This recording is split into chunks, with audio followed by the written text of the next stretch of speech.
में स्वागत है आपका। मैं हूं योगेंद्र। आप देख रहे हैं खास खबर। खास खबर में हम बात करेंगे श्रीलंका की स्थिति की, जिसको लेकर के पड़ोसी मुल्क भी चिंतित है। श्रीलंका में अराजकता का माहौल है। राष्ट्रपति भवन हो चाहे प्रधानमंत्री आवास हो, सब जगह पब्लिक का कब्जा है। सड़कों पर अफरा तफरी, आंसू गैस के गोले छोड़े जा रहे हैं, धमाकों की आवाज सुनाई दे सकती है। इसी बीच वहां के राष्ट्रपति देश छोड़ के चले गए हैं और वहां विक्रमसिंघे कार्यवाहक राष्ट्रपति बने हैं। उन्हें डर था कि अगर मैं इस्तीफा यहां रहते हुए दूंगा तो मुझे तुरंत गिरफ्तार कर लिया जाएगा, क्योंकि वहां रूल्स के अकॉर्डिंग प्रेसिडेंट को आप गिरफ्तार नहीं कर सकते। एक बड़ी वजह है। और हमारे साथ विश्लेषकों के रूप में विदेश मामलों के जानकार प्रोफेसर डॉक्टर करोड़ी सिंह जुड़े हुए हैं, जो Rajasthan university Asian study centre के डीन रहे हैं। हमारे साथ डॉक्टर करमवीर सिंह जुड़े हुए हैं और सेना के पूर्व अधिकारी लेफ्टिनेंट जनरल एस कटेवा साहब जुड़े हैं। सभी का स्वागत है। मैं कटेवा साहब आपके पास आना चाहूंगा। जैसे श्रीलंका के रूल्स के अकॉर्डिंग, वहां के संविधान के अनुसार, वहां के राष्ट्रपति सैन्य कमांडर भी होते हैं। सर्वोच्च कमांडर वही माने जाते हैं। नौसेना और सैनिक दस्ते ने अपने उनको एक सिक्योरिटी प्रोवाइड कराई और जैसे तैसे करके वहां से निकाला गया उनको। लेकिन अभी की अगर बात करें, क्योंकि विक्रमसिंघे ने साफ कहा है कि सेना और पुलिस उपद्रवियों से निपटें, अराजकता का माहौल है, निपटने की एक लिमिट है, या फिर ये कहा जाए कि एक बार की शांति के लिए कुछ भी ऑपरेशन चलाया जा सकता है? योगेंद्र जी, जैसे कि आप देख रहे हैं, जिस तरह का प्रोटेस्ट चल रहा है, ऐसा प्रोटेस्ट एक बड़ा ही एक डेमोक्रेसी के लिए एक मिसाल है कि बिना किसी लीडर के और बिना किसी तोड़ फोड़ के सारे के सारे श्रीलंकन, इरिस्पेक्टिव ऑफ कौन सी सेनेलीज है, तमिल है, मुस्लिम है, सब लोग इकट्ठे होकर के और श्रीलंका के झंडा लेकर के वो प्रोटेस्ट कर रहे हैं। और जहां तक आपने देखा भी होगा कि जो आर्म फोर्सेस हैं, ठीक है, श्रीलंका के अंदर कम से कम 3 लाख प्लस की आर्म फोर्सेस है, नेवी आर्मी मिला करके, और 80,000 रिजर्विस्ट हैं, 75,000 के करीब पुलिस फोर्स है। तो काफी स्ट्रेंथ है वो छोटी से आइलैंड के नेशन होने के बावजूद। हाँ, परंतु जिस तरह से सेना ने भी कंडक्ट किया है अपने आप को, अभी आज शाम को ही आप कई जगह पे पिक्चरें देख रहे थे कि वो जो प्राइम मिनिस्टर ऑफिस में जब ये अंदर घुसे हैं प्रोटेस्टर्स, तो वहां पूरे के पूरे सेना के लोग खड़े हैं।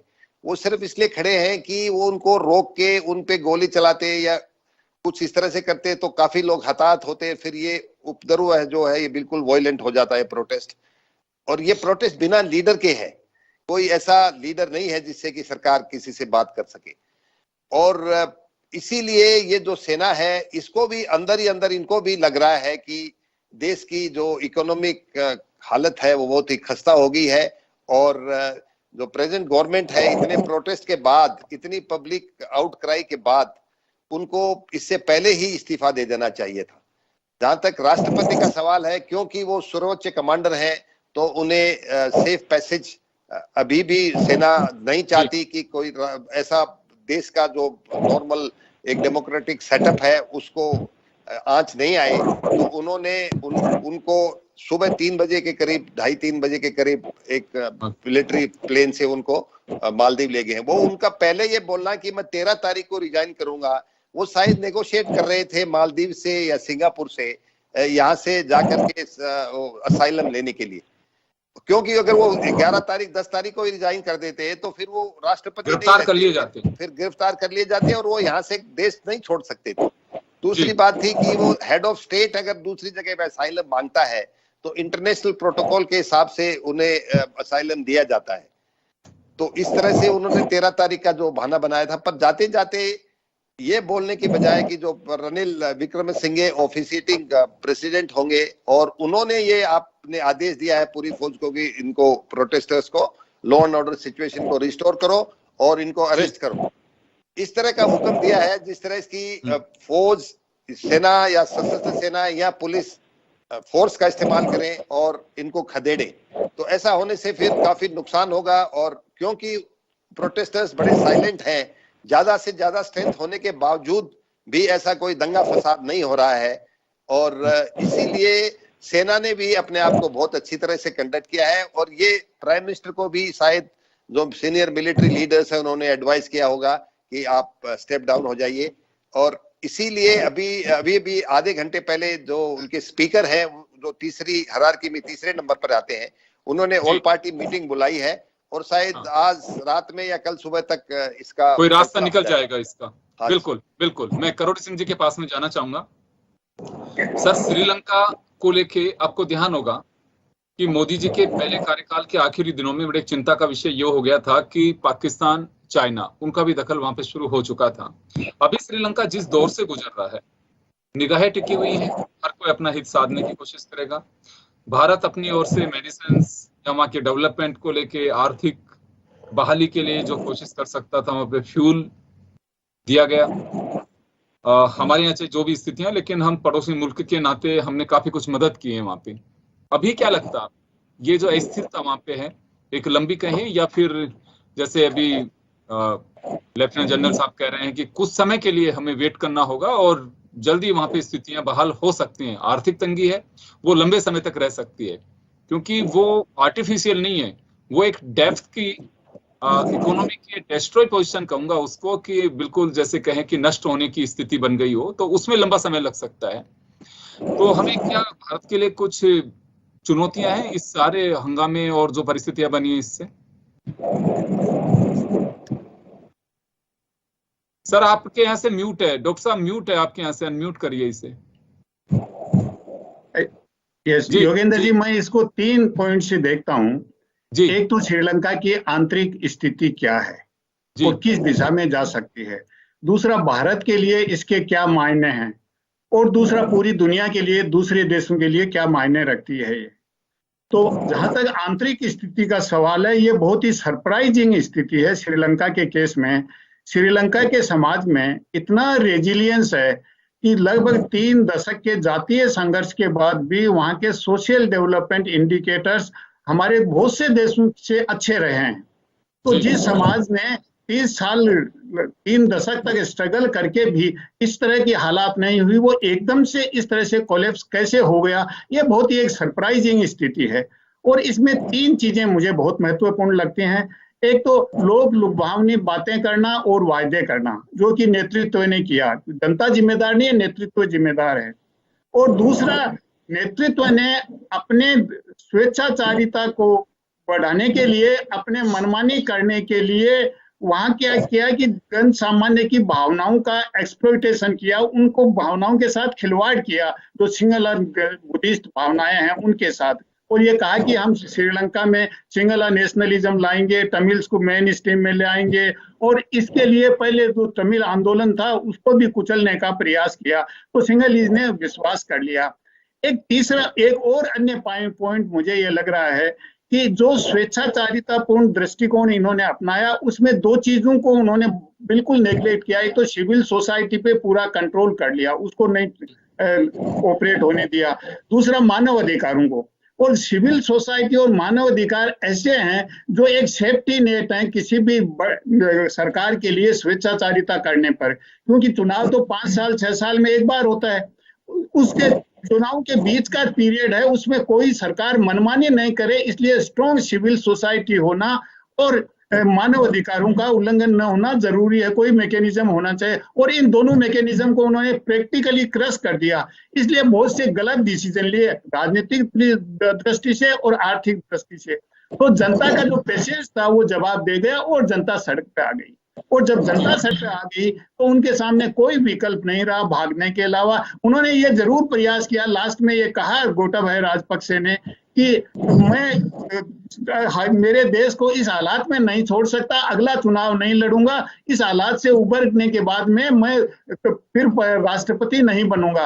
लेकिन एक बीच में जो घटना हुई 9 मई को, उसमें महिंदा राजपक्षे का जब त्यागपत्र देने की बात उठ रही थी, उस समय गांव से बहुत से लोग जो उसके समर्थक थे दल के और राजपक्षे परिवार के, वो प्रधानमंत्री के यहाँ आए और आके वहां से निकल के जो शांतिपूर्ण आंदोलन गोलफेस ग्रीन पे चल रहा था उनसे टकरा गए।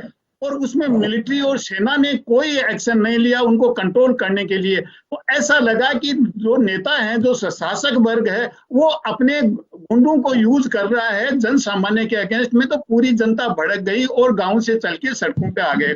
अब आज की स्थिति ऐसी है कि श्रीलंका में एक तरह का अराजकता की तरफ जा रही है, और अराजकता के साथ साथ ऐसा लगता है मानवीय संकट रहेगा, या आर्थिक संकट नहीं, मानवीय संकट होता जा रहा है। तो ये स्थिति अब किस तरह से इससे उभरा जाए, क्योंकि रानिल विक्रमसिंघे को आंदोलनकारी स्वीकार इसलिए नहीं करें कि वो तो प्रोक्सी गोटाबाया राजपक्षे ही है, प्रोक्सी रूप से। तो ऐसी स्थिति में क्या होता है, जो ऑल पार्टी मीटिंग में होगा, और जो सजित प्रेमदासा हैं, जो पहले राष्ट्रपति थे प्रेमदासा, उनके बेटे हैं, तो उनको अगर एक्टिंग राष्ट्रपति बनाया जाता है तो फिर भी रिकवरी करने में बहुत टाइम लगेगा। तो जो इमीडिएट चैलेंज है वो ये है कि जनता की भूख को शांत करना, सप्लाई चेन को कैसे शुरू किया जाए, कैसे लोगों को खाने को दिया जाए। अब दूसरा, भारत के लिए क्या मायने हैं, बिल्कुल संक्षिप्त में दो तीन सेंटेंस कहूंगा। भारत के लिए यह है कि भारत में शरणार्थी आ सकते हैं हालात बिगड़ने पे। तो भारत अभी तक, भारत का दृष्टिकोण है कि हम किसी मामले में हस्तक्षेप नहीं करना चाहते, जबकि सोशल मीडिया पे बहुत सी चीजें वहां पे श्रीलंका वाले चला रहे हैं कि भारत सेना भेजेगा, भारत हस्तक्षेप करेगा, लेकिन भारत ने बिल्कुल मना कर दिया, हमारा कोई हस्तक्षेप नहीं होगा, शरणार्थी हमारे यहाँ अभी तक नहीं आए हैं, तो वो आ सकते हैं, ये आशंका है।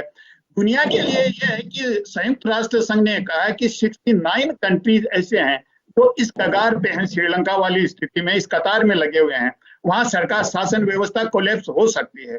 तो उनको टाइम रहते प्रिएम्प्टिव मेजर्स लेने चाहिए, और जो पॉपुलिज्म वाले मेजर्स हैं उनको रेफरेन करके सिविल सोसाइटी को मजबूत करना चाहिए कि उनको कुछ अक्ल दे सके, शासक वर्ग को उन पे उनकी स्वेच्छाचारिता पे नियंत्रण कर सके। तो ये दुनिया के लिए एक सबक है, और भारत उसमें बहुत सतर्कता से बरत रहा है, और श्रीलंका के लिए मानवीय त्रासदी की तरफ जाता लग रहा है। जी योगेंद्र।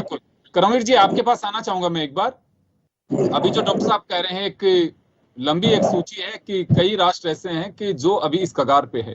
पहला सवाल तो मेरा आपसे यही है कि क्या वास्तव में वो इस बात का एहसास कर पाएंगे? देखिए, एहसास सबको होता है कि हमारी माली हालत क्या होती जा रही है, इंडिविजुअली को इंसान हो या स्टेट हो या फिर कंट्री हो, सबको पता होता है कि हम किस स्टेज पे खड़े हैं। यह उन लोगों के लिए, दुनिया के उन देशों के लिए एक सबक हो सकता है कि हमारी स्थिति ऐसी ना बने, हम उससे पहले संभल जाएं। पहला सवाल तो मेरा आपसे यही है।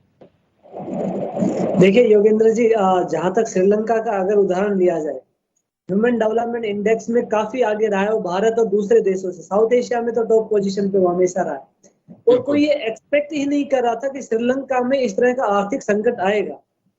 रही बात दूसरे देशों की, अगर किसी का नंबर आएगा तो मुझे लगता है सबसे पहला अफगानिस्तान का आएगा। अफगानिस्तान में भी इस समय फूड क्राइसिस हो रहा है, वहां की इकोनॉमी, क्योंकि जब से तालिबान ने टेक ओवर किया है बहुत ही वर्स्ट कंडीशन में चल रहा है। अमेरिका तो बड़ा एशिया के लिए कहा जा सकता है। देखिए, एशियन कंट्री श्रीलंका के अलावा आप देखिए अफगानिस्तान भी है, और लाओस जो है वो भी कर्ज के बोझ पे दबा हुआ है, उसकी भी इकोनॉमी जो है वो बहुत ही खराब हालत में है। सो ये कई एशियन इकोनॉमी, मतलब जो कंट्रीज है उनमें इस तरह की स्थिति जो है वो आ सकती है। पाकिस्तान में भी स्थिति कोई बहुत अच्छी नहीं है, क्योंकि वहां भी आप देखेंगे सरकार का जो बदलाव हुआ है उसके पीछे भी इकोनॉमिक रीजन बताए गए कि फ्यूल के प्राइसेस इतने बढ़ गए हैं, जो बहुत ही एसेंशियल कमोडिटीज है उनके प्राइसेस बहुत बढ़ गए हैं। तो पाकिस्तान की सरकार के ऊपर भी इतना प्रेशर है, उन्होंने तो चाइना से कर्ज ले लेकर के और अपना काम चला रहे हैं, लेकिन ये लंबे समय तक स्थिति है वहां भी अच्छी बनी रहेगी इसकी कोई गारंटी नहीं है।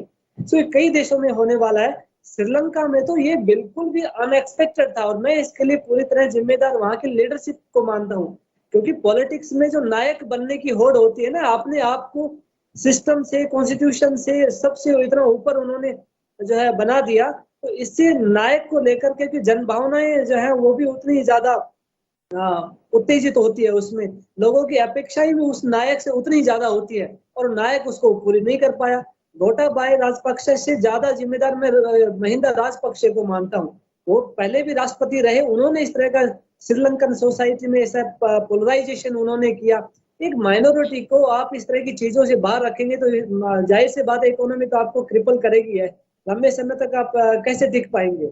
और इस तरह के जो लोग लुभावन वादे करके और पोलराइजेशन करके लंबे समय तक आप पावर में रह तो सकते हैं, लेकिन अर्थव्यवस्था को नहीं संभाल सकते हैं।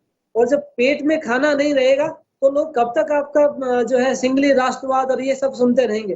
वो सब लोग सड़क पे आ गए, आप सिंगली भी एक सवाल यहाँ पे ये है कि चाइना की लंबे समय से नजर है। आपको ध्यान होगा कि एक बार भी श्रीलंका में ओहापोह की स्थिति होने लगी थी, चाइना के प्रति सॉफ्ट कॉर्नर होने लगा था। प्रधानमंत्री नरेंद्र मोदी वहां पे गए भी, कई एग्रीमेंट्स भी किए, वहां पे पर्यटन को लेकर के किए, फूड चेन को लेकर किया, उन्होंने बहुत सारे एग्रीमेंट्स किए।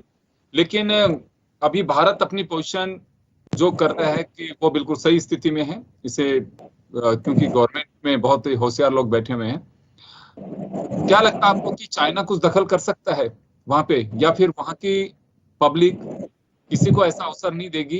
क्योंकि जैसे अभी जनरल साहब कह रहे थे कि एक सबसे बड़ी बात वहां की यह है कि जो क्रांति का एक दौर जो देखा जा रहा है वहां पे, या जिसे हम कहें कि हंगामा हो रहा है वहां पे, लेकिन कोई ऐसी कोई चीज नहीं, केवल वो जो गुस्सा है पब्लिक का वो नेतृत्व के खिलाफ है। वो नेतृत्व ने जो कुछ किया, जैसे ऑर्गेनिक खेती को दे दिया कि इस समय फूड की क्राइसिस है दुनिया के सामने। आपको पहले तो प्रोडक्शन, किसको शौक था कि हमारे यहाँ पे भी हम ऑर्गेनिक फूड को छोड़ करके दूसरी खेती करें? लेकिन आपको पेट भरना बहुत जरूरी होता है सबसे पहले, कि आपके पास में फूड चेन गड़बड़ा ना जाए, आपके पास में फूड होना चाहिए। वो हर आदमी चाहता है कि वो सिक्योरिटी होनी चाहिए उसके पास में। लेकिन अलग हट करके प्रयोग करने की कोशिश की श्रीलंका ने। उनका टूरिज्म जो था, जो इकोनॉमी की सबसे बड़ी रीढ़ की हड्डी थी, उसके को लेकर के नए प्रयोग शुरू कर दिए। जब चल नहीं रहे तो उन्हें ध्यान देना चाहिए था। तो यहाँ सवाल ये है कि क्या वास्तव में वहां की पब्लिक चाइना अवसरवादिता का कोई फायदा उठा सकता है, या हमें कुछ दखल देने की आवश्यकता है? दखल इस मायने में केवल हेल्पिंग नेचर से, हमको सेना की बात नहीं कर रहे हैं या कोई हम पैरामिलिट्री फोर्स भेजी जा सकते हैं, ऐसी कोई चीज नहीं। देखिए योगेंद्र जी, भारत ने तो बिल्कुल अपनी स्थिति साफ कर दी है। इंडियन हाई कमीशन जो है कोलंबो में, उन्होंने भी एक स्टेटमेंट रिलीज किया कि हम कोई सेना नहीं भेजेंगे। जो सोशल मीडिया पर अफवाह चल रही है वो बेसलेस है।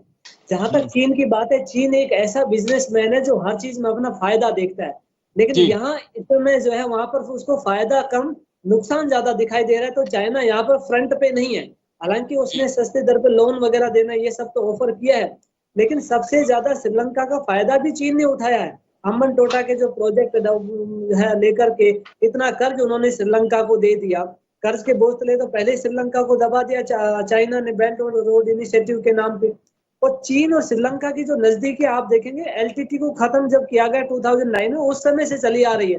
तो भारत ने हथियार देने इनको बंद कर दिए थे, तब इन्होंने चाइना से हथियार खरीदे थे, पाकिस्तान से हथियार लिए थे, तब से नजदीकी हैं।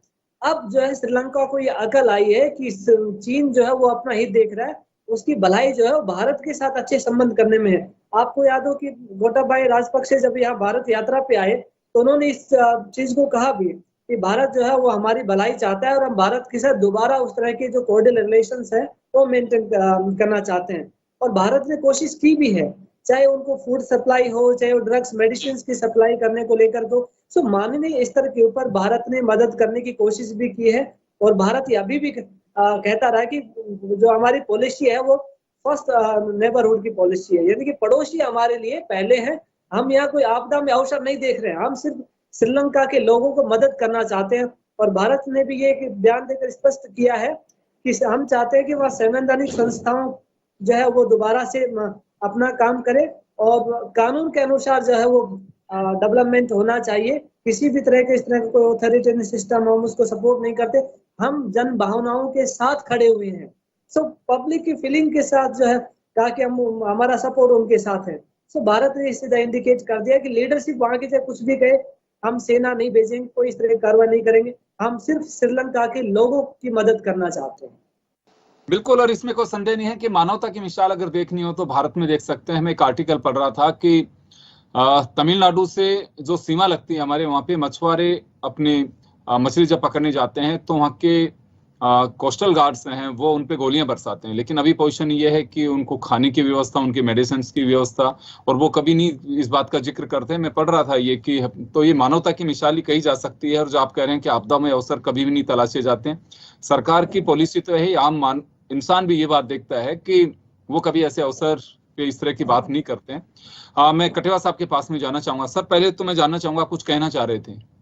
मैं ये कहना चाह रहा था योगेंद्र जी, जैसे कि दोनों पैनलिस्ट ने बताया है कि सरकारों, जो दूसरी सरकारें, उनको इस श्रीलंका से ये सबक लेना चाहिए कि पोलराइजेशन करके, पॉपुलिस्ट मेजर करके आप देश की इकोनॉमी के साथ खिलवाड़ करते हो और ये लंबे समय तक नहीं चल सकता है। यही श्रीलंका की सरकार अब्सोल्यूट मेजोरिटी लेकर के 2 साल पहले सत्ता में आई है फिर से। और इस तरह के, जैसे आपने खुद ने बताया कि फर्टिलाइजर बंद कर दो एग्रीकल्चर के लिए, ऑर्गेनिक खेती करो, इस तरह के हुक्म चलाना, जैसे कोई पुराने जमाने में राजा तुगलक चलाते थे कि कोई तुम बोलोगे उसको कोई मना नहीं करेगा। और क्योंकि सिविल सोसाइटी का जो प्रेशर था उसको बिल्कुल उन्होंने न्यूट्रल कर दिया था, तो उनको ये चीज कोई बता नहीं पाया कि आप देश की इकोनॉमी के साथ बहुत बड़ा खिलवाड़ कर रहे हो। आज के दिन जब 400 रुपए किलो में चावल मिल रहा है, खाने के लिए पेट्रोल कुछ भी नहीं है, पेट्रोल और डीजल के दाम आकाश में छू रहे हैं, तो ऐसे समय में इकोनॉमी को बाहर निकालना, उबारना एक बहुत ही बड़ा हरकुलियन टास्क है। और सबसे बड़ी बात यह है कि श्रीलंका की जो आबादी है, श्रीलंका के सिटीजन्स हैं, वो ये सबक सबसे अच्छी तरह सीख चुके हैं। और जितनी यूनिटी जो इस प्रोटेस्ट में दिखा रहे हैं वो काबिले तारीफ है। जो तमिल, जिनको हमेशा ये गवर्नमेंट दबा के रखती थी, और जो तमिल मुस्लिम्स हैं उनको दबा के रखती थी, और सेनेलिस हर जगह पे उन्हीं का राज था और उन्हीं के कहे पे चलता था। और सेनेलिस नेशनलिज्म के नाम पर इस सरकार ने 2 चुनाव जीते हैं, इसने और इससे पिछली सरकार ने। उनको ये सबक मिल गया है कि गवर्नेंस बिल्कुल अलग चीज है। गवर्नेंस में अगर आप पॉपुलिस्ट मेजर रखोगे, टैक्सेशन नहीं बढ़ाओगे, थोड़े बहुत अनपॉपुलर हार्ड डिसीजन नहीं लोगे, तो लॉन्ग रन में देश की इकोनॉमी और देश की जो हालत है उसको आप उबार नहीं पाओगे। बिल्कुल। क्या लगता है आपको, आपका एक्सपीरियंस क्या कहता है कि अभी जो हालात बने हुए हैं, लॉन्ग टर्म नहीं कह सकते उन्हें, हम कह सकते हैं कि जल्दी वहां हालात सुधरेंगे? और क्योंकि पब्लिक की अपनी भी एक रेस्पॉन्सिबिलिटी के साथ एक चिंता होगी, वहां के भी लोग बैठे होंगे, क्योंकि राष्ट्रपति और उनका परिवार छोड़ के गया, बाकी तो लोग वहां के रणनीतिकार हैं, पॉलिटिशियंस हैं, उन्हें भी देश की फिक्र है। तो लगता है आपको कि भी जल्दी सारी चीजें सॉर्ट आउट होंगी? जिस तरह का एक्शन प्लान वहां के फोर्सेज ने अपनाया हुआ है कि कोई कैजुअलिटी नहीं होनी चाहिए, हेलीकॉप्टर से पूरी चीजें वॉच की जा रही हैं, बहुत ही अति होगा तो देखा जाएगा। हालांकि विक्रम सिंघे लगातार ये बात कर रहे हैं कि किसी भी हद तक अगर सेना को जाना पड़े तो जा सकती है, लेकिन वहां हालात काबू में आने चाहिए। मुझे लगता है योगेंद्र जी कि अभी पॉलिटिशियंस के ऊपर वहां के जो यूथ है उनका विश्वास उठ चुका है। मैं देख रहा था इनके इंटरेक्शन मीडिया के थ्रू, तो वो चाहते हैं कि एक नेशनलिस्ट गवर्नमेंट बने। पर किसी नॉन पॉलिटिकल फिगर को अगर आपने प्राइम मिनिस्टर बना दिया तो गवर्नेंस फिर उसके लिए बिल्कुल नई चीज हो जाएगी, और इतने बड़े देश को गवर्न करना आसान नहीं होगा। जहां तक हिंदुस्तान का सवाल है, इंडिया सारी उनको मदद कर रही है। अभी उनका जो कोलंबो एयरपोर्ट है और श्रीलंका की जितनी हवाई जहाज थी, तकरीबन 100 से ज्यादा हवाई जो फ्लाइट्स थी वो डाइवर्ट हुई है त्रिवेंद्रम और कोचीन में। और इसी तरह से हम लोग ने काफी उनको इकोनॉमिक एड दी है in terms of food, fuel, ये सब हम दे रहे हैं सारे देश। हाँ, और चाइना भी देगी। और मुझे लगता है कि अगर नेशनलिस्ट गवर्नमेंट बन जाए और यूएन एक अपना पीस कीपिंग या रिस्ट्रक्चर का कोई फोर्स यहाँ खड़ा कर दे और यूरोप और अमेरिका से एड आए, तो 1-2 साल में यहाँ के हालात सामान्य हो सकते हैं, बन सकते हैं। क्योंकि वो प्राकृतिक संसाधन, वहां का जो सिस्टम है वो हो सकता है कि कोलैप्स हुआ होगा, लेकिन प्राकृतिक संसाधन आज भी वहां खड़े हुए हैं। वहां का टूरिज्म वापस से डेवलप हो सकता है। वो जो वहां की स्थिति है, वहां की प्राकृतिक संपदा है, वो खत्म नहीं हुई है, वो वापस लौट सकती है। मैं करोड़ी सिंह जी आपके पास आना चाहूंगा, क्योंकि देखिए सिस्टम वहां का खत्म हुआ है, सिस्टम वहां का फेल हुआ है, वहां की प्राकृतिक संपदा फेल नहीं हुई है। उनका दोहन किया जा सकता है, उनको वापस से खड़ा किया जा सकता है, क्योंकि जो लोग चीजें देखने के लिए जाते हैं वो चीज तो आज भी वहां पे। अभी केवल आवश्यकता है शांति बहाली की, वहां पे लोगों को वापस वैसा एटमॉस्फेयर मिल सके। वहां की जो किल्लत जिन चीजों की है, वो चाहे फूड सप्लाई की बातें और जैसे अभी जनरल साहब कह रहे हैं कि वो यूरोपियन कंट्रीज या यूएनओ के माध्यम से या अमेरिका के माध्यम से वहां अगर भेजा जाएगा तो हालात और जल्दी हो सकते हैं कि जल्दी सुधर सके। क्या लगता है आपको कि एक गठबंधन की सरकार की चर्चा चल रही है कि वो बनाई जा सकती है, तो उससे स्थितियां सामान्य हो पाएंगी, या फिर जिस तरह का आक्रोश वहां दिखाई दे रहा है उन्हीं में से कोई लीडरशिप सामने आ सके? लेकिन उस पर चिंता जाहिर कर रहे हैं जनरल साहब कि वो एक गुड गवर्नेंस देना भी एक बड़ी चुनौती होगी जो नो सिक्का नहीं दे सकता। देखिए योगेंद्र जी, इसमें दो बातें हैं। एक तो यह है कि इमीडिएट जो कंटिजेंसी है उसमें उनको नेशनल यूनिटी सरकार बनानी ही पड़ेगी, और उसमें 20 तारीख को कोई न कोई राष्ट्रपति पार्लियामेंटेरियंस में इलेक्ट होगा और एक सरकार बनेगी, और उसके बाद जब आगे चुनाव होंगे तब इनमें से जो जोशीली जनता है, इनमें से नई लीडरशिप उभर सकती है। लेकिन इस समय ऐसी लीडरशिप उभर कर आएगी और जो शासन व्यवस्था चलाएगी, कैसे चलाएगी? वो चुनाव होना तो जरूरी है, उनका लेजिटिमाइज कैसे करोगे? तो अभी तो भीड़ है, इकट्ठी हो रही है, तो मोब में से लीडरशिप किस रूप में निकलेगी, उसको लेजिटिमाइज करने का कोई तरीका होना चाहिए। वो इलेक्शन है एक तरीका, तो अभी इलेक्शन की स्थिति, जनरल इलेक्शन की स्थिति वहां नहीं है। अभी तो सबसे पहले खाना सप्लाई करने की जरूरत है। उसके लिए रनिल विक्रमसिंघे ने एक प्रपोजल दिया था कि इंडिया, चाइना, जापान जो मेन डोनर्स हैं, श्रीलंका के अच्छे मित्र हैं, वो मिलके अपना जॉइंटली कुछ करें और एक ऐसा डोनर्स कॉन्फ्रेंस टाइप करके मदद करें, क्योंकि इनको वेस्टर्न कंट्री से ज्यादा एक्सपेक्टेशन इसलिए नहीं है कि वो यूक्रेन वार में बुरी तरह फंसे हुए हैं और सभी देशों में इन्फ्लेशन का, फूड का संकट आया हुआ है, केवल श्रीलंका के लिए नहीं है। तो उनसे ज्यादा उम्मीद इस समय नहीं हो सकती। तो नेशनल यूनिटी गवर्नमेंट बनेगी, वो IMF की टर्म्स एंड कंडीशंस को सामान्यतः एक्सेप्ट करनी पड़ेंगी उसको, तो उससे ने लोन मिलेगा और उस लोन से एक सप्लाई चेन पहले शुरू करें और फिर जो पुराना लोन है उसको रीस्ट्रक्चरिंग की प्रोसेस शुरू करें और रीस्ट्रक्चरिंग करके और उसका पीरियड बढ़ा के आगे से चुकाने का प्रयास करें। तो इमीडिएट जो कंटिजेंसी है वो ये है कि मिलिट्री और पुलिस अपना रेस्ट्रेन रखे, जो रेस्ट्रेन रखे हुए हैं। अगर मिलिट्री रेस्ट्रेन नहीं होगी तो बहुत बड़ी हिंसा हो सकती है, जिस तरह का जोश जनता में है। और गांव के ज्यादातर यूथ हैं वो गांव के हैं, कोलंबो सिटी के नहीं हैं। तो दूर दूर से लोगों के आए हुए हैं। मेरे बहुत से मित्रों ने फोन किया है कि सर कैंडी से, गौल से, मात्रा से, हम्बनटोटा से बहुत से हमारे आए हुए हैं, और ज्यादातर जो एलीट है श्रीलंका का, बहुत से मेरे मित्र छोड़ के चले गए। कोई सिंगापुर से फोन करता है, कोई ऑस्ट्रेलिया से करता है, कोई ब्रिटेन से करता है, हम तो बच्चों के पास आ गए। तो सबको आशंकाएं बहुत हैं। तो ऐसी आशंकाओं से निकालने के लिए इमीडिएट जो ऑप्शन है वो यही है कि एक नेशनल यूनिटी गवर्नमेंट बने और 20 तारीख को कोई राष्ट्रपति बनेगा। हो सकता है सजित प्रेमदासा ही बन जाए और एक नई सरकार का गठन होके सप्लाई चेन को शुरू करें, क्योंकि रनिल को लेके जो आंदोलनकर्ता स्वीकार नहीं करेंगे, ये प्रोक्सी गोटाबाया मानती के चलते हैं। तो हो सकता है सजित, लेकिन सजित के पार्लियामेंट में बहुमत मिलेगा, उसमें मुझे संदेह लगता है। तो अगर सजित नहीं होते हैं तो पार्लियामेंटेरियन में भी कोई न कोई एमर्ज होगा और उस पर कंसेंसस बन सकती है सब, क्योंकि पूरे जो नेतृत्व है जो पार्लियामेंटेरियन से वो चिंतित है इस समय। तो जो पार्लियामेंट से ही उभर के आएगा, अभी जो आंदोलन करता है उनमें से नेतृत्व इस समय नहीं आएगा, आगे तो चुनाव होंगे, आम चुनाव होंगे, उसमें उभर सकता है। जी योगेंद्र, बिल्कुल निश्चित रूप से वो बहुत मुश्किल बात होगी। देखिए अभी देश को एक ऐसे लीडरशिप की आवश्यकता है जिसको एक एक्सपीरियंस हो, क्योंकि देश चलाना, एक आंदोलन चलाना, आप हंगामा करना, उसमें बहुत अंतर होता है, बहुत सारी चीजें देखी जाती हैं। जिसको भी नेतृत्व मिलेगा उसके सामने चुनौतियां होंगी, चुनौतियां बहुत सारी होंगी। सबसे बड़ी बात तो ये कि वहां की पब्लिक का भरोसा जीतना सबसे बड़ी उसके सामने चुनौती होगी। मैं करमवीर जी आपके पास आना चाहूंगा, क्या लगता है आपको कि वक्त ज्यादा इंतजार करना पड़ेगा वहां के लोगों को हालात सामान्य होने में अभी, या फिर मिल करके पब्लिक और वहां की गवर्नमेंट दोनों कुछ ऐसे प्रयास करने पड़ेंगे जिसकी वजह से वापस वहां की इकोनॉमी, वहां की फूड सप्लाई, वहां की व्यवस्था पटरी पे लौट सके? देखिए इकोनॉमी जो है श्रीलंका की पूरी तरह से कोलैप्स कर गई। ऐसे में अकेला श्रीलंका अपने पैरों पे खड़ा नहीं हो पाएगा, उसे मदद की जरूरत, सहयोग की आवश्यकता होगी। जी, अंतर्राष्ट्रीय समुदाय, कोई एक देश भी उसकी मदद करे उससे भी काम नहीं चलेगा।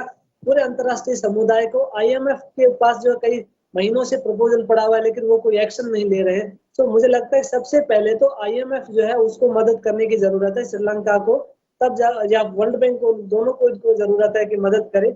इसके अलावा जो बड़े डोनर्स है जिसमें भारत भी है, जापान भी है और चाइना भी शामिल है, वो भी मदद करेंगे। सो चारों तरफ से जब कोई मदद करेंगे श्रीलंका को, तब जो है पटरी पे वापस आ पाएगी उनकी अर्थव्यवस्था। क्योंकि उनके पास समस्या क्या है कि फ्यूल के टैंकर जो है वो बंदरगाह पे खड़े हैं, लेकिन फ्यूल खरीदने के पैसे नहीं है। तो फॉरेन करेंसी रिजर्व जो है वो बिल्कुल उनका खत्म हो गया है। ऐसे वो करेंसी आएगी कहाँ से? करेंसी तब आएगी जब तो या तो कोई देश उनको डोनेशन देगा, IMF जो है वो उनको कोई पैकेज जो है बिना पैकेज इस तरह के कोई दे बड़े, उससे मदद होगी। टूरिज्म सेक्टर से उनको मदद मिलेगी, कोई रेमिटेंस जो है वो बाहर से आए उससे मदद मिलेगी। सो फॉरेन करेंसीज जो है जब आएगी उनके पास में, तब वो फ्यूल खरीदेंगे। और दूसरा, जहाँ तक फूड की बात है, फूड इमीडिएटली तो जो है प्रोड्यूस किया नहीं जा सकता। खेती करेंगे लोग, उसमें भी समय लगेगा, 4-6 महीने का टाइम लगता है। तब तक फूड की सप्लाई जो है, राइस की, दूसरे जो प्रोडक्ट्स उनकी सप्लाई भारत और अन्य देश जो है, चीन उसमें आगे आ सकता है। तो ऐसे देशों को करना चाहिए। फूड एंड फ्यूल की ये दो बड़ी समस्याएं हैं जिनको पूरा किया जाना बहुत जरूरी है इस समय। इसके अलावा ड्रग्स और मेडिसिन ये भी बाहर से आते हैं, लेकिन श्रीलंका के पास तो खरीदने के लिए पैसे नहीं है। सो भारत तो एक बहुत फार्मास्यूटिकल का एक बहुत बड़ा प्लेयर माना जाता है। भारत को भी जो है थोड़ा सा और बड़ा दिल करना चाहिए और अधिक उनको सप्लाई करना चाहिए। क्योंकि देखिए, कोविड के बाद कोई भी देश की अर्थव्यवस्था जो है वो इतनी मजबूत नहीं है कि खुल के दूसरे को सपोर्ट कर सके, खुद को नहीं संभाल पाए। भारत की अपनी खुद बहुत सारी समस्याएं हैं, परेशानियां, अमेरिका की अपनी समस्या परेशानी। तो पूरी विश्व बिरादरी को मिलकर के जो है उनको मदद करने की जरूरत है श्रीलंका को। और दूसरा, वहाँ लीडरशिप की एक इस तरह की यूनाइटेड गवर्नमेंट वहां पर आ जाती है। और मुझे लगता है रानिल विक्रमसिंघे जो है उसको तो हटाया जाना चाहिए। वो कि अपनी पार्टी के वो अकेले जो है एकमात्र सदस्य है पार्लियामेंट के अंदर, और कोई इस तरह के पॉपुलर जो सेंटिमेंट्स है उनको रिप्रेजेंट करते हैं ऐसा भी नहीं है। तो ऐसी एक सरकार बनाई जानी चाहिए जिसपे लोग विश्वास कर सके। आप देखेंगे अभी तो रानिल विक्रमसिंघे का ऑफिस के ऊपर लोगों ने तोड़फोड़ कर दी, उसमें घुस गए। तो जनता जिसके ऊपर विश्वास कर सके, ऐसे तटस्थ लोग हों वहां की पॉलिटिक्स में ही, ऐसे लोगों, ये नहीं कि अनइलेक्टेड लोगों को बना दिया जाए। सो पॉलिटिशियंस हो और सारी पार्टियों को मिलाकर के ना, तब ऐसी एक यूनाइटेड सरकार बने ताकि लोगों का विश्वास हो, दोबारा से बहाल हो, ताकि लॉ एंड ऑर्डर जो है उसको रिस्टोर किया जा सके। तो ये चुनौती बिल्कुल बिल्कुल, क्योंकि एक श्रीलंका के सामने एक बड़ी चुनौती इस वक्त ये है कि वहां की व्यवस्था से बहाल हो सके। ठीक है, इकोनॉमी आएगी, समय लगेगा उसमें। जैसे मैंने पहले भी कहा कि वहाँ के संसाधन अभी खत्म नहीं है, संसाधन है वहाँ पे। जो सबसे बड़ी इकोनॉमी जो टिकी हुई थी वो थी वहाँ का टूरिज्म। वो संसाधन, वो संपदा उनके पास में है, लेकिन सिस्टम आपका जिस तरह से खत्म हुआ है उसे वापस दुरुस्त करना है, और उससे पहले वहाँ की पब्लिक का भरोसा जीतना है। लेकिन बात ठीक है कि कहीं भी पड़ोसी की अगर आग लगती है तो पड़ोसी के जो घर होते हैं वहाँ भी तपत तो आती है। भारत के लिए बड़ी चिंता की बात यह है कि वहाँ के हालात सामान्य होने चाहिए। कोई ऐसा मुल्क या देश अवसर में, आपदा में अवसर जैसे तलाशते हैं, कोई व्यापारिक साझेदारी या दूसरी चीजें नहीं कर बैठे, ये थोड़ी चिंता की बात है। लेकिन भारत बड़े संयम के साथ और बड़े सलीके के साथ में अभी तक जो स्टेप्स ले रहा है, बिल्कुल विश्लेषकों का मानना है कि बिल्कुल सही दिशा में इंडिया जा रहा है। उम्मीद की जानी चाहिए कि जल्द वहाँ हालात सामान्य हो, उसके बाद में स्थितियां भी बदल सकती हैं। लेकिन ये बात जरूर है कि दुनिया के उन मुल्कों के लिए सबक है कि हवाओं से टकरा करके विपरीत दिशा में चलने की कोशिश करते हैं और बिना किसी समझ के कोई डिसीजन करते हैं, उनके लिए बड़ी चुनौती कही जा सकती है। इससे रिफॉर्म्स का युग है, बात सही है, लेकिन रिफॉर्म्स के लिए एक्सरसाइज होना बहुत जरूरी है कि हम जो कारगर होगा या नहीं होगा, उसी का परिणाम श्रीलंका देखा जा सकता है। बहुत बहुत शुक्रिया तमाम अतिथियों का। खास खबर में इतना ही, दीजिए इजाजत, नमस्कार।